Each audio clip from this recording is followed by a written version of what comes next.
할렐루야. 이 아침 주의 전을 찾으신 여러분들에게 하나님의 은혜와 평강이 함께 하시기를 축복합니다. 오늘 누가복음 15장 잃어버린 것을 찾는 모습들이 이렇게 크게 세 가지로 기록이 되어 있습니다. 하나는 잃어버린 양을, 또 하나는 잃어버린 드라크마를, 하나는 또 잃어버린 아들을 찾는 모습들에 대해서 기록을 하고 있습니다.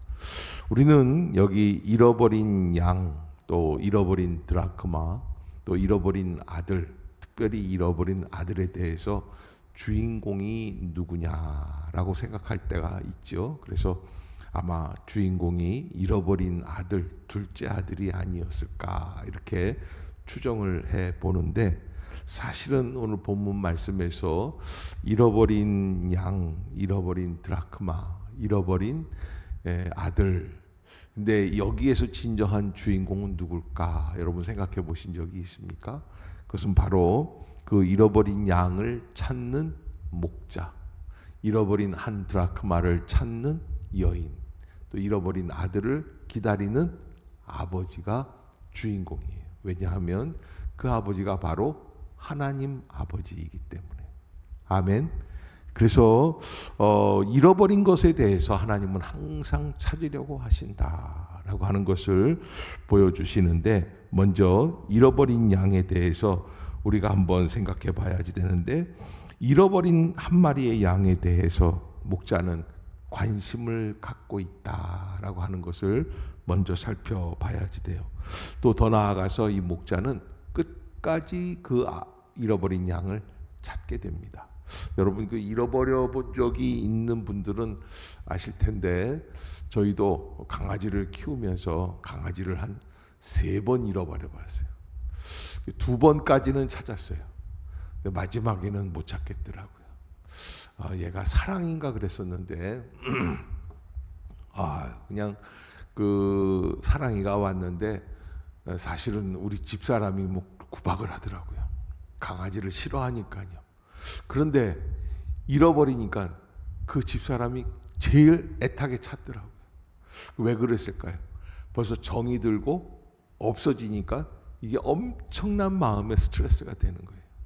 저도 그 생각이 되는데, 어떻게 되냐면, 야, 얘가 어디 가서 딴 데 가서 이렇게 누구 구박이나 받은 거 아니냐, 차에 치여 죽은 거 아니냐, 뭐 여러 가지 생각이 들어서 대림시장 옆에 살 때인데, 응암동에 살 때인데, 그걸 그렇게 대림시장을 다니면서 막 사랑의 이름을 부르면서 막 찾았던 적이 있었어요.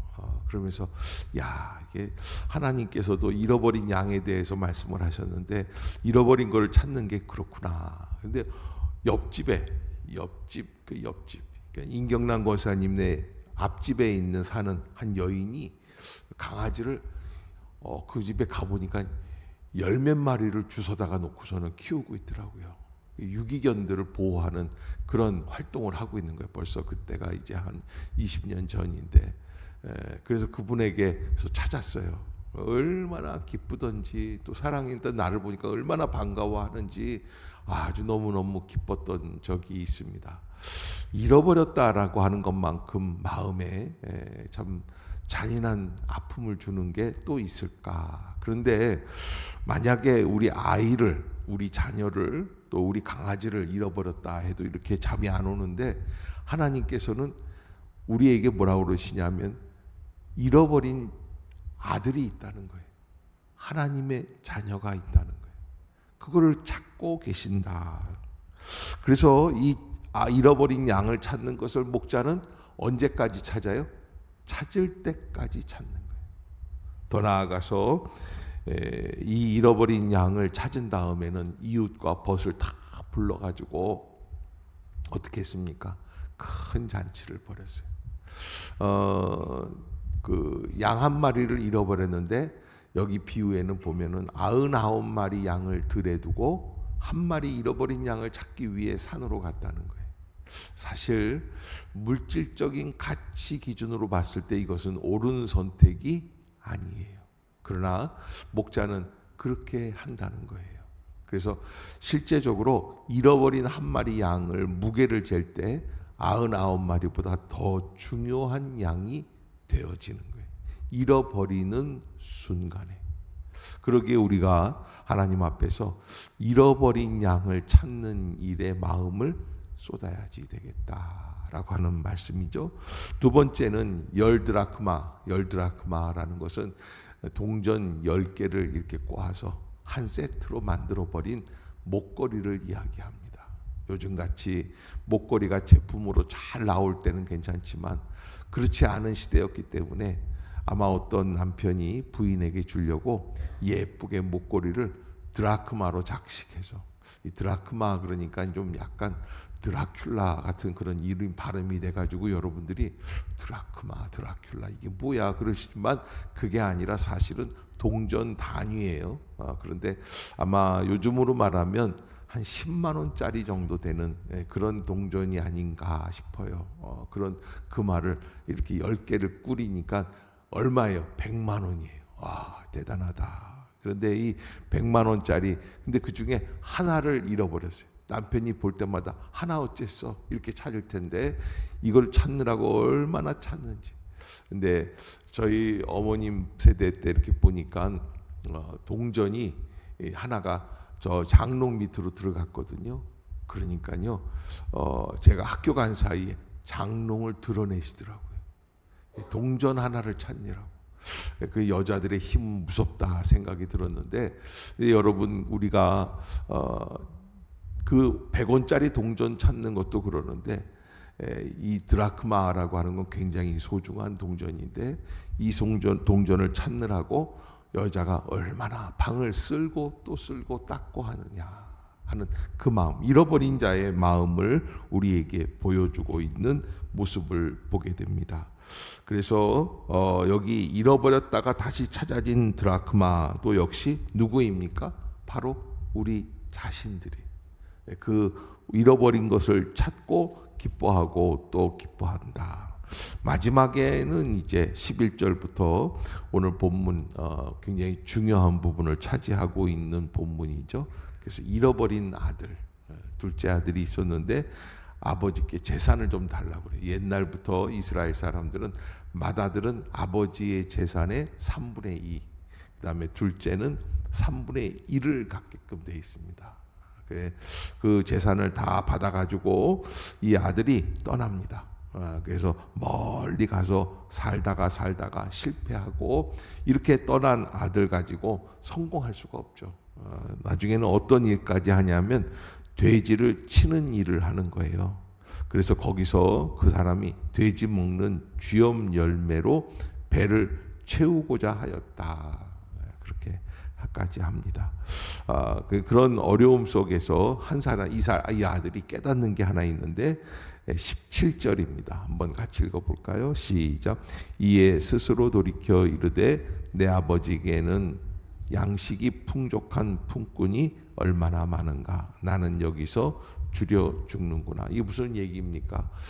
우리 아버지 집에서 일하는 품꾼들은 먹는 것도 뭐 잘 먹는데 나는 여기서 먹을 게 없으니까 돼지가 먹는 쥐엄 열매, 쥐엄 열매를 이제 가봤는데 쥐엄 이런 열매가 굉장히 맛이 없어 보이는 듯한 그런 모양을 갖고 있어. 먹어보진 않았는데 그런데 뭐 여기 뭐 보면은 이제 해석을 보면은 구주 콩나무, 뭐 개톱나무 뭐 이렇게 얘기를 하는데 아마 저는 그렇게 생각을 해요. 스페인에 가면은 그 지중해 부근에서 이제 돼지를 칠 때 보면은 도토리를 먹여서 키우는 돼지가 많다고 그러더라고요. 그래서 그러는데 아마 그 정도 생각하시면 되지 않겠나 생각을 합니다.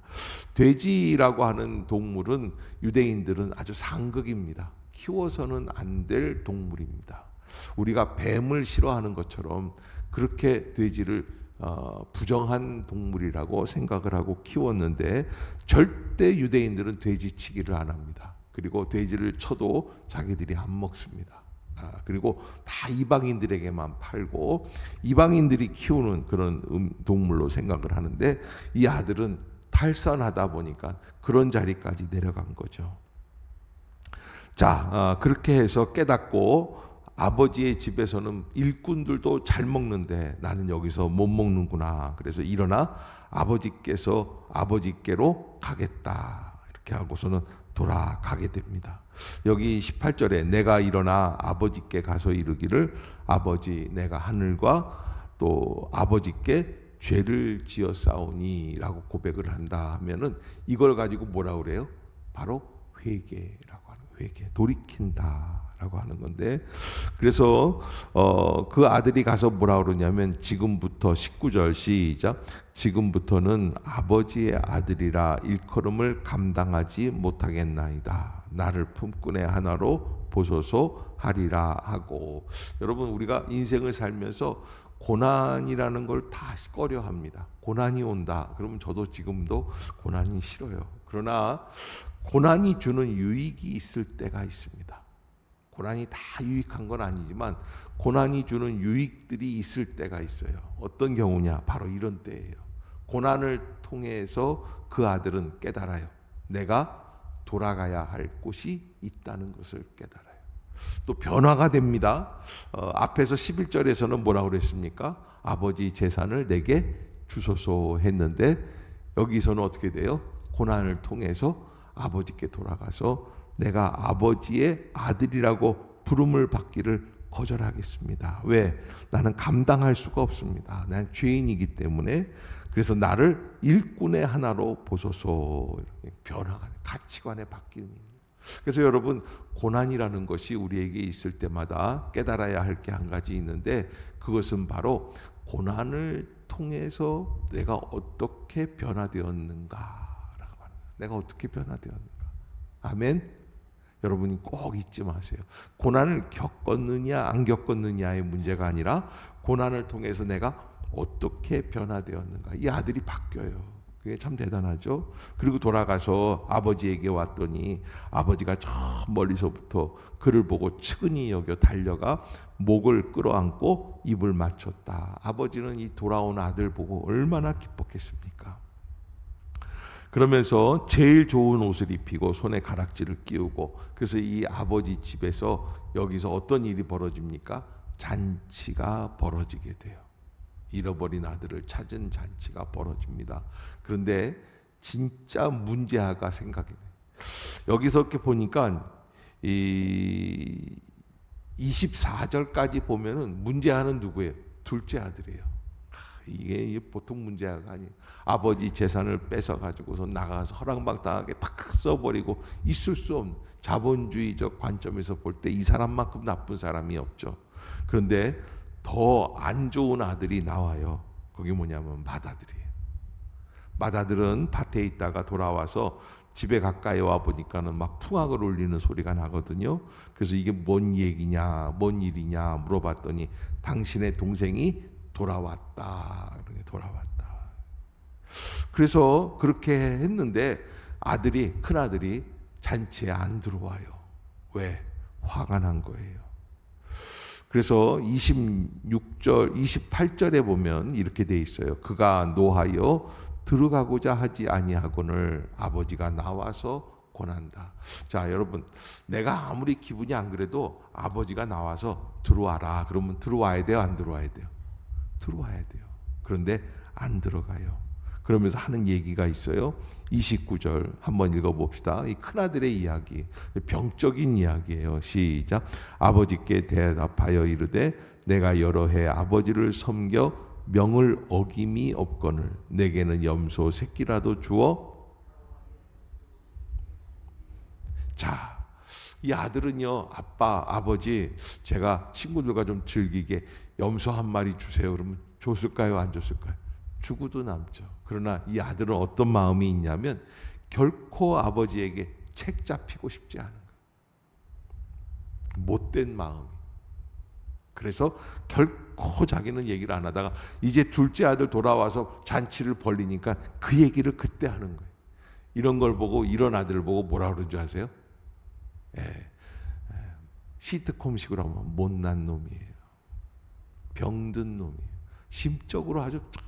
그래서 여러분, 우리가 이게 가치를 판단을 하는데 이런 식의 가치관을 가지고, 그리고서는 잃어버린 자를 바라보고 나는 집을 안 나갔다, 교회에 계속 나왔다, 이런 식으로 하면 내가 누가 된 겁니까? 맏아들이 되는 거예요. 문제 많은 마다들. 그러면서 이렇게 얘기를 할 때 여기 그 30절에 보면은 이 큰아들의 단어가 보면은 아버지의 살림을 창녀들과 함께 삼켜버린 뭐라 그래요? 이 아들이 돌아오면 뭐라고 그래야 돼요? 내 동생이라고 얘기를 해야 돼요. 근데 이 아들이라고 표현을 하는 거 보면은 이거는 동생을 완전히 형제가 아니라고 생각을 하는 거예요. 그래서 이렇게 완전히 그냥 정을 끊어버리는 그런 잘못된 아들. 사실 이 아들이 큰 문제죠. 정말 진짜 잃어버린 아들은 이 아들이에요. 그런데 예수님이 이 비유를 말씀하신 이유가 어디 있을까요? 바로 예수님의 말씀을 들으려고 찾아오고 있는 그 사람들이 있었죠. 자, 1절, 2절 다시 한번 읽어봅시다. 시작. 모든 세리와 죄인들이 말씀을 들으러 가까이 나오니 바리새인과 서기관들이 수군거려 이르되 이 사람이 죄인을 영접하고. 자, 여기 못된 놈은 누구예요? 바리새인과 서기관들이에요. 우리가 이 모습을 보면서 나는 이렇게 생각하는 적은 없는가라고 하는 것이죠. 이렇게 생각하는 적은 없는가? 이렇게 판단하는 것은 없는가? 그래서 정말 우리 교회에도 어떤 사람들이 주인공이 되어야 할까? 물론 하나님께서 주인공이시지만 또 두 번째로 잃어버린 아들, 집 나갔다가 돌아오는 아들. 그 아들을 환영하고 영접할 수 있는 그런 넓은 마음들이 있어야지 되겠다. 그렇지 않으면 바리새인과 서기관들처럼 그렇게 비판하고 비난하는 심령이 될 수 있다라고 하는 것들 여러분들이 잊지 마시고, 하나님 아버지의 마음은 어디에 있을까? 또 옹졸한 이 마다들처럼 나는 한 번도 아버지의 염소 새끼 한 마리도 내가 쓴 적이 없다. 그리고서 사고만 안 치면 되는 거 아닌가? 이렇게 살아가고 있는 인생은 없는가? 여러분이 무슨 아파트나 빌라에 살고 있는데 아래층에 나이트클럽 나가는 언니가 이사를 왔어요. 아래층에. 그러면 위층에서 살고 있는 여러분들이 그 아래층 사는 언니네 집 앞을 지나갈 때마다 그 언니가 밤늦게 새벽에 2시, 3시쯤 그냥 화장을 떡칠을 해가지고 술이 취해가지고 들어오는 그 언니를 바라보면서 무슨 생각을 하세요? 이렇게 얘기할 거예요. 미친 년, 나쁜 년. 그러면 우리는 뭐가 될까요? 마다들이 되는 거예요. 그와 친구가 되려고 하는 마음이 있습니까? 라고 하는 거예요. 그와 친구가 되려고 하는 마음이 있습니까?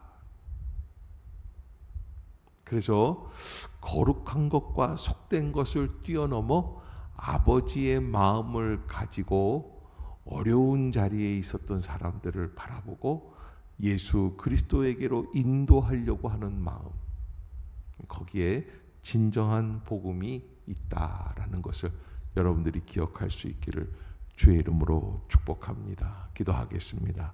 사랑의 하나님,